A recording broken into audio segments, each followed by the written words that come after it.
Hello everyone. I already recorded this video. It was a great video. It was really funny. I was drawing the names out of the hat and putting them on the tier list. But my phone decided it didn't have enough fucking storage. So I'm doing it again, but I can't. They're glued. These things are glued on. I can't take off the names and put them back on. But what this is, um, it's a mixed race tier list. Now, I myself am mixed race, so I feel as though I'm qualified to give this tier list. And let's go through the tiers before I go through the people. I still want to make this entertaining. We have spearhead of the revolution. What does that entail? It means you're willing to fight for your people, die for your people. You will spend your whole life making sure that everyone, no matter their color, creed, has equal opportunity, and that they're treated fairly, that there is a lack of no class division, for unity, and you're willing to fight for it, die for it, kill for it, all of that. In tune with it. You're very appreciative of the culture you've been brought up with. You love your skin, you love your friends, your family. You're for the people, basically. The cool mixed race motherfuckers. That also don't make it their entire identity. Almost works. Still some learning to do. This basically means you can be saved. You're on maybe a path. Is it the right path? It's a path. You still got a lot of growing to do before you truly appreciate who you are and your culture, where you come from, all that stuff. These ones still usually say like problematic shit or do problematic shit. It's just to a lesser degree. This is the corny mixed tier list. Biracial slam poetry. I made this tier for one person in particular. They're on the list, you can probably already see. The worst one, the one you don't want to be. Sell out. You would sell out your community for a bag of potato chips and a hand job. So let's go through the names now. Starting from the top, working our way down. We have Aqualad from Young Justice. Now, he is half Atlantean, half human. His dad is Black Manta. He's a mixed race king. And as seen in the show, he's very for his team, for his friends. He's willing to fight for what he believes in. He's willing to die, put his life on the line for what he believes in.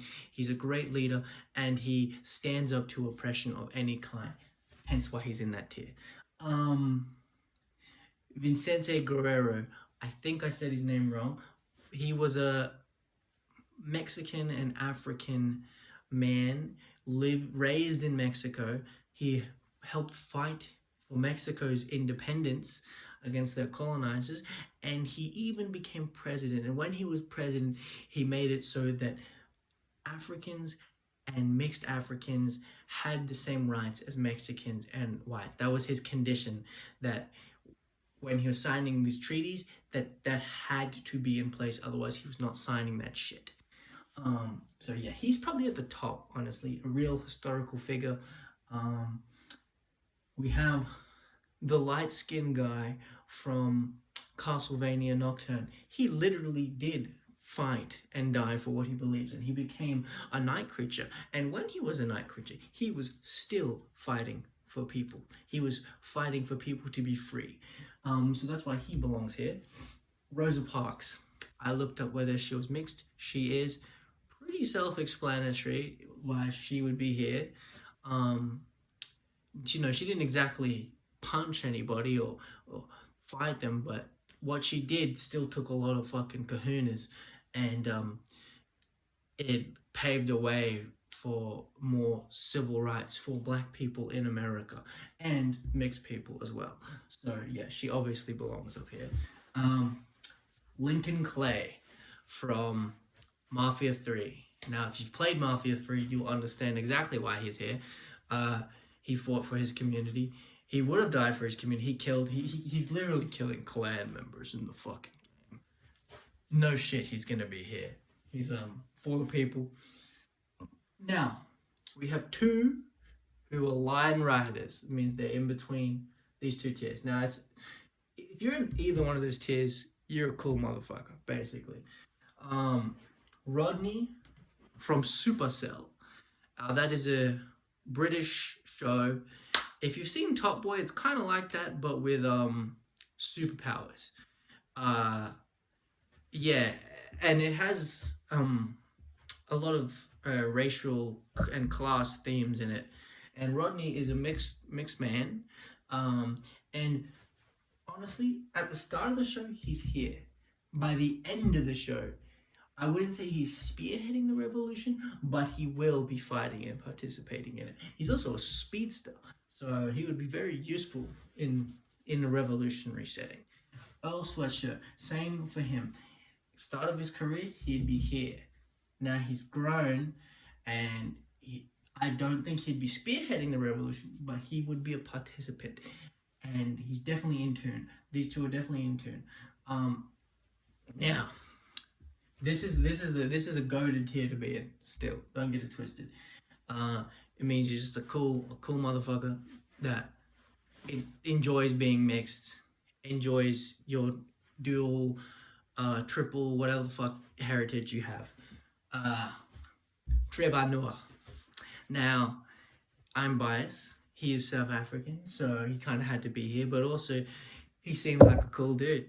He seems to love his skin, love his roots, and he's always uplifting South Africa.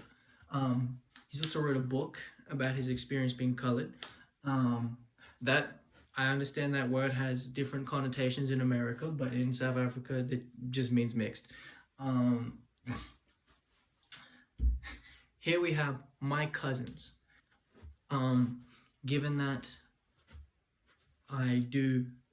I am half South African, I have a lot of those, a lot of these, and they're all cool as fuck. They all enjoy their heritage, enjoy South African culture. They're pretty woke, so that's good. So that's why they're there. They're in tune. This means in tune with it, or it could be in tune / with it. It doesn't. You can say it all in one, or you can split it up. It's up to you. You can make it mixed, or you can make it homogenous. So yeah, moving on from my cousins. Love every single one of them, by the way. I'm not gonna name all of them because that we'd be here for fucking ever. But if you guys see this, many blessings. Zazie Beetz. Now, she's a baddie. Let's just get that out of the way. But also, she seems very in tune. I really like her in Atlanta, and I like her as Domino in Deadpool, too.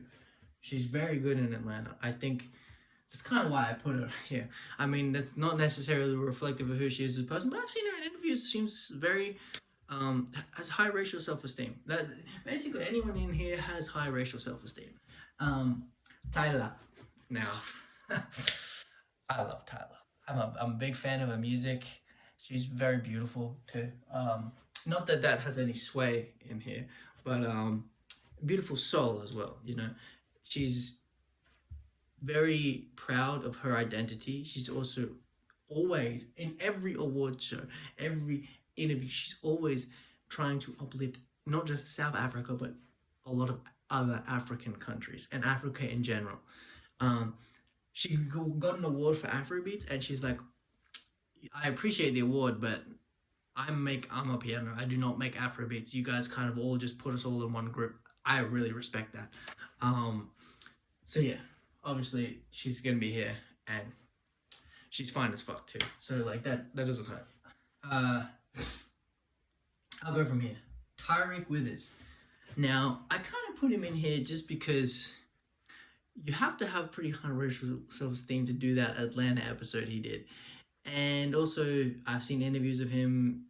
He's a cool dude. I can't lie. I think I'd like to meet him. She seems like a fucking cool cunt to hang out with. Klay Thompson. Now, I didn't really know who Klay Thompson was before this because, actually, no, I didn't know who Klay Thompson was. BMS.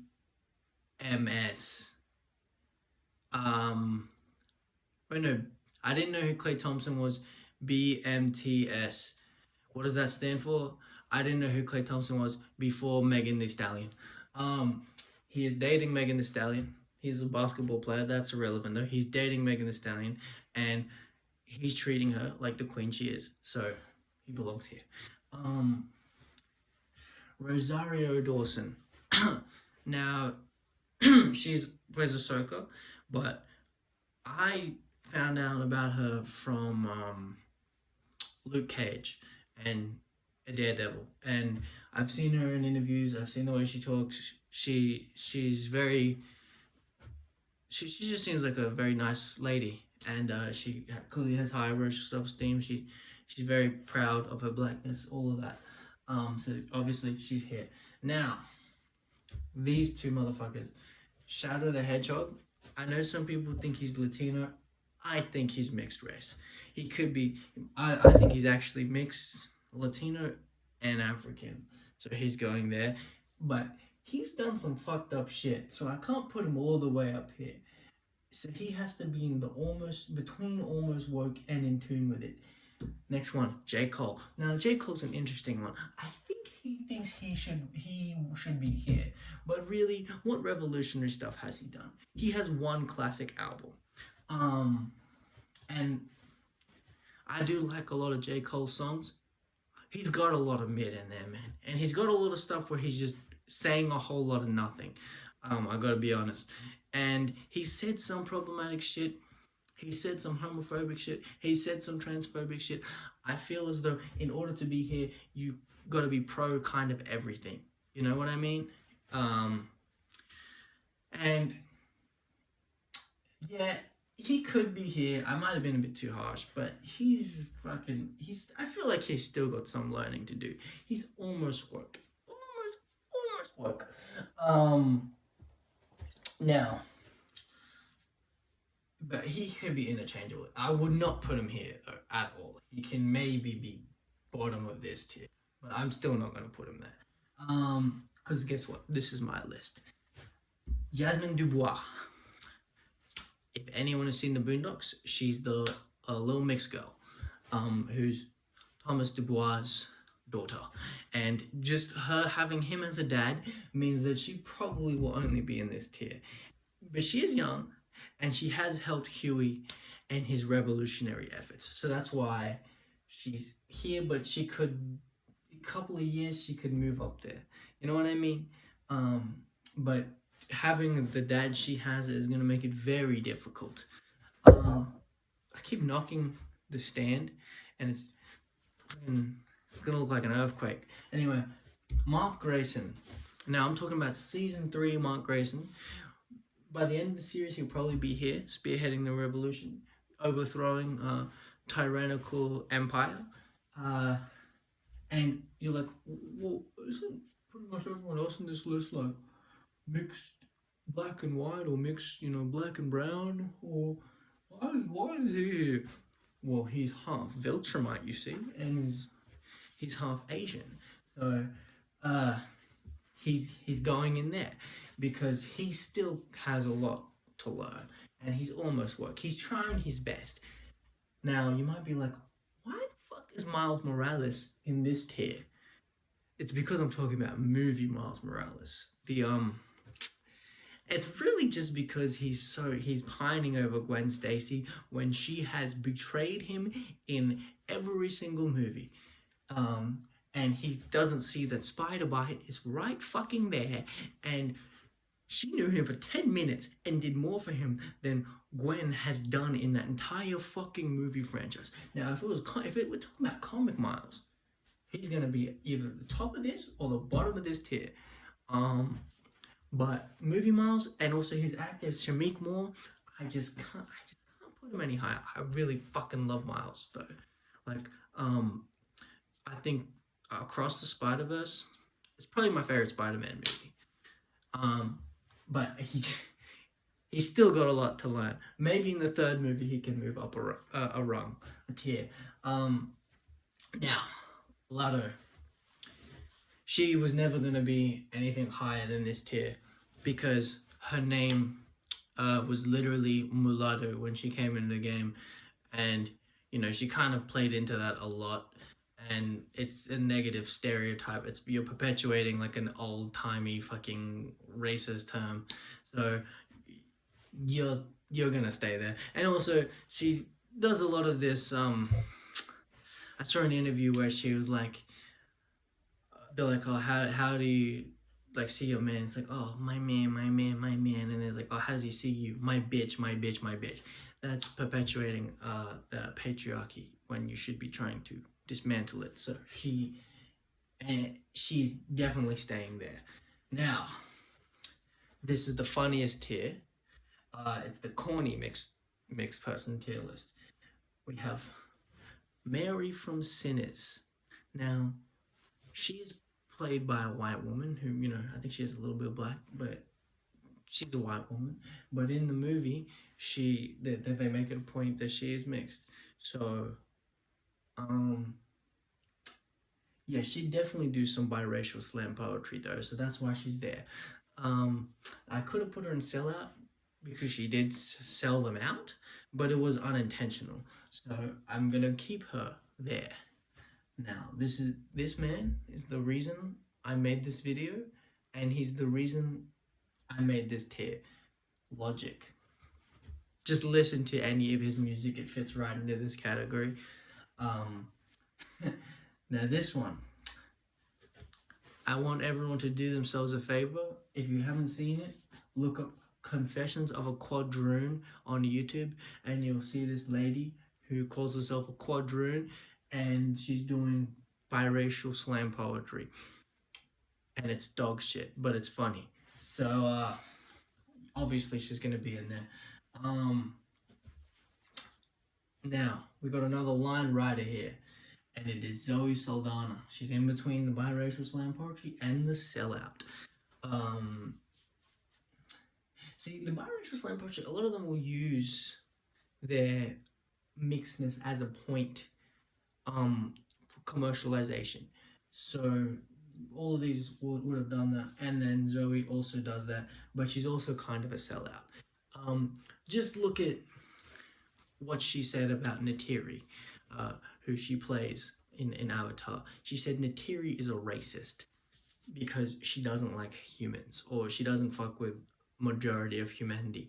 Now, that is the stupidest thing I've ever fucking heard, and she clearly doesn't understand, like, her own character, because the Sky People, humanity, is coming to Pandora to strip their resources, eject them from their homes, and straight up genocide them, destroy their planet for their own gain. How the fuck is Neytiri not liking them racist? It's clearly action-based. She's also said a lot of anti-black shit. She's kind of a fucking idiot. She's a good actress, but she's kind of an idiot. So she's going in the line between biracial slam poetry and sellout. Now, the bottom of the barrel, the chuds of this list, we have Brittany Venti. Now, if you don't know who that is, I don't blame you. I literally saw her in a YouTube video that was talking about like racist pick-me e-girls, and she's one of them, but she just so happens to be mixed, and she's done blackface for Halloween. She did blackface, and she had a box of fucking fried chicken tenders, and she says a lot of shit on Twitter. I'm not on Twitter, I've never been on Twitter, but I have seen the screenshots. She seems like a horrible person, to be honest, and kind of an all-round cunt. So she's going in sellout. Now, Doja Cat. Full disclosure, I like a lot of Doja Cat's music. I like Planet Her. I like, is it Hot Pink or Pink Tape? I think it's Hot Pink. One of the albums, actually it was Hot Pink. She has Smino. Smino's one of my favorite artists of all time. So that was cool, but she's still a sellout and she's still very anti-black. So she's going in this tier because she's literally dating a white supremacist who was wearing like a fucking neo-Nazi shirt. She was in chat rooms with neo-Nazis, like pandering to them. She's definitely into race play. I can't prove that, but just judging from the types of white dudes she's dated, the fact that they all kind of were a little bit racist or a lot racist, kind of gives that. In my opinion, Doja Cat stands. Don't attack me. You got bigger fish to fry. Okay, next one. IDF Curry. He said a lot of classist stuff and a lot of anti-black stuff because classism and anti-blackness is usually intertwined, especially in America. So yeah, and also he sends millions to Israel, so that's very sellout behavior. He is the shooter though. Swish, am I right? Drake is the last on this list because he is my least favorite person on this list. I don't like his music. I don't like him. And I'm gonna be honest, not to sound like pretentious or anything. I didn't like him. I haven't liked him since he's fucking come out. To be honest with you, because his music, it has no soul. It doesn't invoke any emotion from me. It's like the McDonald's of music. It's very popular, but it's really nothing of any. It has no substance, and he's also anti-black. He's done blackface. A couple of lyrics he said is just ridiculous. And he's a pedophile. So, yeah, he's definitely going in the sellout tier. Yeah. This has been my mixed race tier list. This is just for fun, and don't crucify me or anything. And if you don't like it, you can suck my nuts. Thank you for watching though. Adios.